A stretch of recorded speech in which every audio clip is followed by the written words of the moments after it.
शिवाय गुरवे सच्चिदानन्दमूर्तये निष्प्रपञ्चाय शान्ताय निरालम्बाय तेजसे।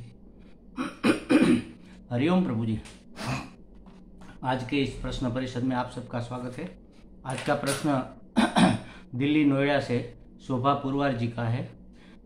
ये प्रश्न 6 महीने पहले का है, वो बाकी रह गया था, उसको हम ले लेते हैं। उसने पूछा है कि श्रीमद् भागवत जी के एकादश स्कंध के 29वें अध्याय के 21वें श्लोक में कहा है कि रोने पीटने भागने जैसा निरर्थक कर्म भी निष्काम भाव से मुझे समर्पित कर दो। इसे कैसे समझे? मूल श्लोक ऐसा है, यो यो मयि परे धर्मः कल्प्यते निष्फलाय चेत् तदायासो निरर्थः स्यात् मया देरीव सत्तम। उसका अर्थ होता है कि भागवत धर्म के साधक भय शोक आदि के अवसर पर होने वाली भावना मतलब वृत्ति, भागवत धर्म के साधक भय शोक आदि अवसर पर होने वाली वृत्ति और रोने पीटने भागने जैसा निरर्थक कर्म भी निष्काम भाव से मुझे समर्पित कर दे तो वे मेरी प्रसन्नता के कारण धर्म बन जाता है। हमें आपत्ति कहाँ है इसमें? आपत्ति यहाँ है कि रोने पीटने जैसी निरर्थक कर्म भी, निरर्थक कर्म क्यों कहा उसको? हम तो मानते हैं कि ये तो सार्थक है, रोना सार्थक है, रोना पीटना भागना भय शोक आदि सार्थक है। वास्तव में संसार के प्रति मतलब संसार के विषयों के संपर्क में आने से जो वृत्ति हमारे अंदर पैदा होती है वो क्षणभंगुर होती है। हम कहते हैं ना कि चलो कोई काम था, कोई बिजनेसमैन है और उन्होंने सोचा है कि चलो बेंगलोर जाएंगे, इस व्यापारी को मिलेंगे और उनसे ये ऑर्डर हम ले लेंगे। तो वो जाता है बेंगलोर और अपनी जो प्रोडक्ट है उसके बारे में उसके प्रोस्पेक्टिव वगैरह उसको दिखाता है और बताता है कि हमारी प्रोडक्ट ऐसी है वैसी है वैसी है, मार्केट में ये जो अलग अलग ब्रांड के प्रोडक्ट मिलते हैं उनसे ज़्यादा अच्छी इस तरह से है। तो सामने वाले को ये बात कन्विंस हो जाती है और वो एक बड़ा सा ऑर्डर दे देता है। ऑर्डर लेकर जो यहाँ से व्यापारी गया था बड़ा खुश होता है और ऑर्डर लेकर वहाँ से जब रिटर्न लौटता है तो बड़ा प्रसन्न, अच्छा चलो बेंगलोर का धक्का सार्थक हुआ। वो क्या मानता है? ये बातें सार्थक हुई। वास्तव में जो चीज पहले नहीं थी बाद में नहीं रहेगी वो सार्थक कैसे हो सकती है? वो इस क्षण भी निरर्थक ही है। एक दिन भी, शास्त्र में तो ऐसा कहा, भगवान बुद्ध ने तो ऐसा कहा है कि गाय के सिंग पर एक राई का दाना, सरसों का दाना जितनी देर टिक जाए उतनी देर भी अगर हमारा मन निर्विचार हो जाए तो बहुत बड़ा लाभ है। ये बातें सार्थक है, कहने का मतलब ये, क्योंकि ये फिर वापस हमने अध्यात्म के मार्ग में जितना भी प्रोग्रेस किया है, एक कदम भी अगर हम आगे चले हैं तो वह निरर्थक नहीं जाएगा।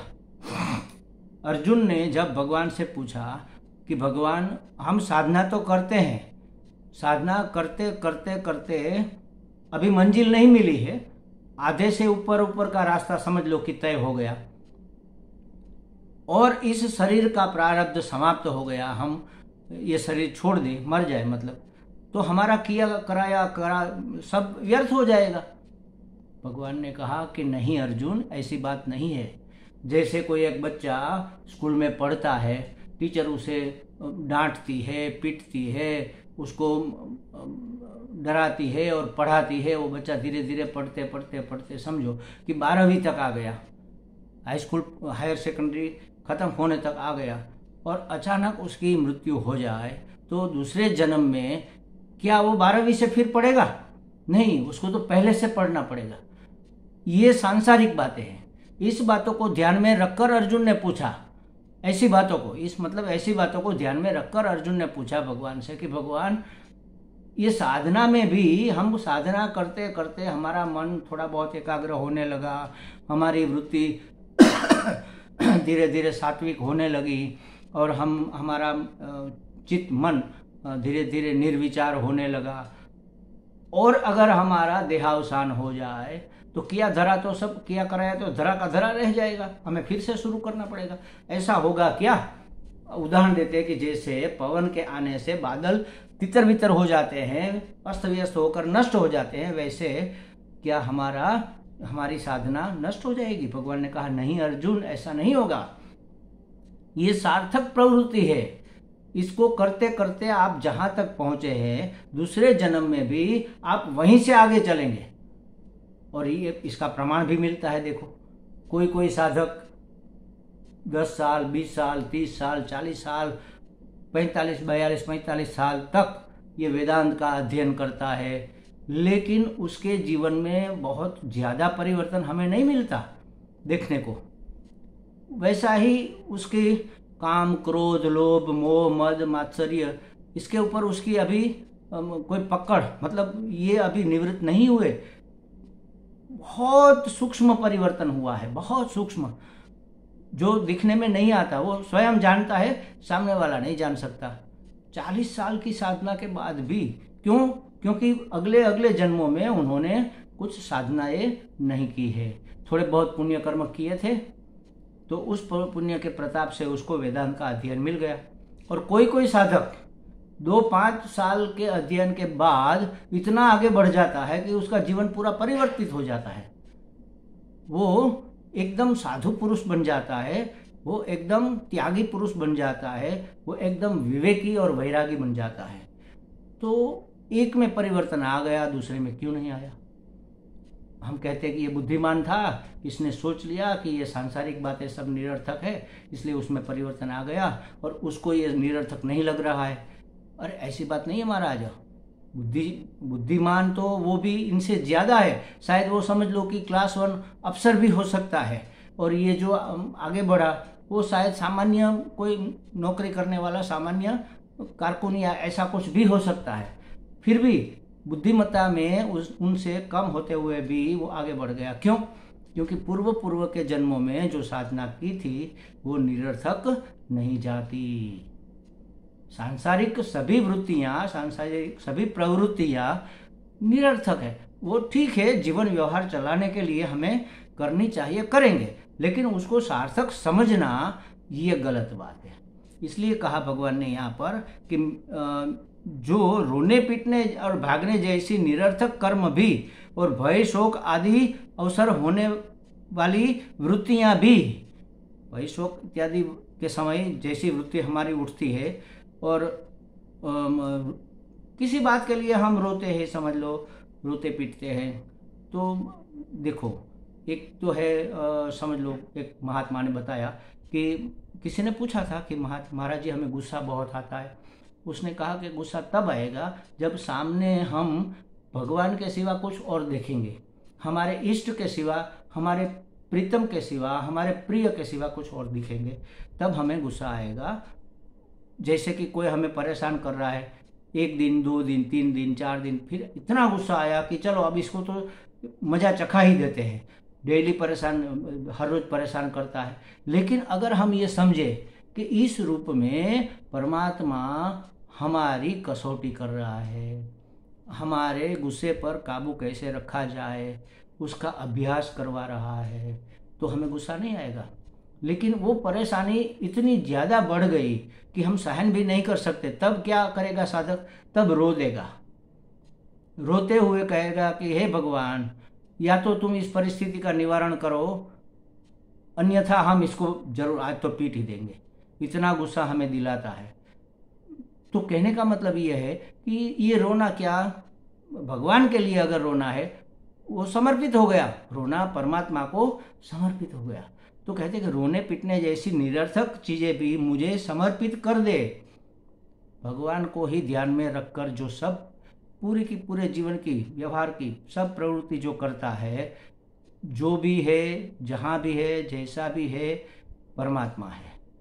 अगर ये बातें दिल में बैठ गई तो फिर उसकी हर एक प्रवृत्ति परमात्मा को समर्पित हो जाएगी। समर्पित करने का मतलब ये कोई स्थूल चीज तो है नहीं कि जैसे ये समझो उठाया और भगवान के चरणों में धर दिया, फल लिया और परमात्मा के भगवान के मंदिर में जाकर उसके चरणों में धर दिया। ऐसी कोई ये भावना वाली बातें, ये रोना पीटना, शोक मोह, ये सब वृत्तियाँ, ये सब प्रवृत्तियाँ स्थूल नहीं है, अति सूक्ष्म भी नहीं है, सूक्ष्म है, अति सूक्ष्म, वो दिखती है। हमें भय लगता है तो भय हमें दिखता है, हमें प्रसन्नता होती है तो प्रसन्नता हमें दिखती है। तो ये सब कैसे परमात्मा को समर्पित हो? इसी तरह समर्पित होगी कि जो भी हम करेंगे परमात्मा की प्रसन्नता के लिए करेंगे, और परमात्मा की प्रसन्नता अगर मिल गई तो वो धर्म बन जाता है। आप कुछ भी करो, परमात्मा को समर्पित कर दो, मतलब परमात्मा को ध्यान में रखकर सामने वाली कोई भी व्यक्ति, कोई भी वस्तु, कोई भी परिस्थिति परमात्मा ही है, ऐसा अगर दृढ़ विश्वास है मन में, ऐसी अगर दृढ़ मान्यता बैठी हुई है, तो आप जो भी करोगे उसको समर्पित हो जाएगा। तो ये प्रवृत्ति निरर्थक फिर नहीं रहेगी, ये परमात्मा को प्रसन्न करेगी। और अच्छा देखो, एक बात इसमें बीच में ये भी आ गई, मुझे किसी ने ये भी पूछा था कि परमात्मा क्या ऐसा चापलूस है कि हमारी कुछ प्रशंसा करने पर, प्रार्थना करने पर वो प्रसन्न हो जाता है और प्रसन्न होकर फिर हमें वरदान देता है या हमें कुछ हमारी जो कामना है उसको पूर्ण करता है? तो क्या वो चापलूस है? उसको भी प्रशंसा की जरूरत पड़ती है क्या? तो जी प्रभु जी, जरूर पड़ती है उसको भी। कैसे? समझो, एक बच्चा अपनी माँ की गोद में बैठा है, माँ उसको खिला रही है, एक एक कोर हाथ में लेकर उसके मुंह में डाल रही है। बच्चे ने सोचा कि माँ जब मुझे खिला रही है, चलो मैं भी माँ को खिलाऊं, तो उसने भी एक कोर लेकर माँ के मुंह में दिया। अब देखो, ये एक कोर से माँ का पेट भरने वाला भी नहीं है, और माँ अपने हाथ से नहीं खा सकती ऐसा भी नहीं है। वो अपने हाथ से खा सकती है, दूसरों को भी खिला सकती है, खुद भी खा सकती है। बच्चा तो छोटा है, वो शायद अपने हाथ से नहीं खा सकेगा, गिराएगा नीचे और पूरा अपने कपड़े वपड़े गंदे कर लेगा, इसलिए माँ उसको खिलाती है। लेकिन बच्चे ने जब एक कोर माँ के मुंह में दिया तो माँ को इतनी प्रसन्नता होती है, इतनी प्रसन्नता होती है जैसे कि उसको एक बड़ा खजाना मिल गया। समझो, माँ क्यों प्रसन्न हुई? बच्चे के खिलाने से नहीं, बच्चे के खिलाने की भावना से। बच्चा चाहता है कि माँ को मैं खिलाऊं, माँ की भूख भी मिटे। देखो, माँ की जो केयर करता है, इसलिए माँ उसको माँ एकदम प्रसन्न हो जाती है। दूसरा उदाहरण ले लो, एक आदमी ऑफिस के लिए निकल रहा है, अपने जूते पहन रहा है, और उसके पास में एक टेबल पर उसके स्कूटर की चाबी या गाड़ी की चाबी वहाँ पर पड़ी है। वो लेकर वो जाने वाला है, गाड़ी की चाबी उसी ने रखी शूज़ पहनते हुए, और फिर जब पहन लेगा तो गाड़ी की चाबी लेकर वो निकल जाएगा। अब उसके दो बच्चे हैं, वो खेल रहे हैं। उसमें से एक बच्चे ने देखा, वो दौड़कर आया, उसी की चाबी उठाकर उसी के हाथ में, पिताजी के हाथ में दी कि लो पप्पा जी, आपके गाड़ी की चाबी। गाड़ी की चाबी तो पापा ने ले ली। वो नहीं लेने वाला था क्या? लेने वाला था, उससे वहाँ नहीं पहुँच सकता था, उसी ने तो रखी थी वहाँ पर जूते पहनने के लिए, हाथ खाली करने के लिए। लेकिन जिस बच्चे ने उसको ये चाबी दी, उसके प्रति उसके मन में प्रसन्नता, पक्षपात होगा। दो बच्चे तो अपने ही है, दोनों प्रिय है, लेकिन इस बच्चे के लिए और ज्यादा भाव पैदा होगा। देखो, ये है प्रसन्नता का अर्थ। यहाँ पर परमात्मा सब कुछ कर सकता है, लेकिन हमारी भावना ऐसी हो कि हम भी उसके लिए कुछ करें, तब वो पिता माता की तरह बहुत ज्यादा प्रसन्न होता है। और जब उसकी प्रसन्नता पैदा हो, ऐसी परिस्थिति, ऐसा कोई कर्म हमारे से हो जाए, तो उसको ही धर्म कहते हैं। यहाँ कहा है कि यही भागवत धर्म है। भागवत धर्म के साधक भय क्रोध आदि के अवसर पर होने वाली वृत्ति या भावना और रोने पीटने भागने जैसी निरर्थक कर्म भी निष्काम भाव से, बदले की भावना न रखे। बच्चा जब माँ को खिलाता है तो ये बदले की भावना नहीं रखता कि मैं एक और उसको खिलाऊंगा तो माँ मुझे चॉकलेट देगी, ऐसी भावना नहीं है। बस माँ का भी पेट भरे, माँ भी तृप्त हो जाए, वो भी खिला रही है तो मैं भी खिलाऊं उसको। बस यही सहायता मैं भी करूं उसके कार्य में, उसकी संवादिता में मेरा सुर भी मिल जाए। परमात्मा की योजना जो है संसार में, उसकी जो ये संवादिता है, टिक रहा है पूरा संसार। कोई जन्मता है, कोई मरता है, कोई बड़ा होता है, कोई आगे बढ़ता है, पत्ते आते हैं, फिर फूल आते हैं, फिर फल आते हैं, फिर फल गिर जाता है, फिर उसमें से पेड़ निकलता है। तो ये जो उसकी योजना चल रही है, उसकी संवादिता में अपना सुर भी मिला सके हम, उसी को कहेंगे समर्पण, और उसी से परमात्मा प्रसन्न होता है। यहाँ मेरी प्रसन्नता के कारण इसको कैसे समझे, मुझे समर्पित कर दे इसको कैसे समझे, निरर्थक कर्म इसको कैसे समझे, ये तीनों बातें हमें लगता है कि शोभा जी की समझ में आ गई होगी। हरि ओम।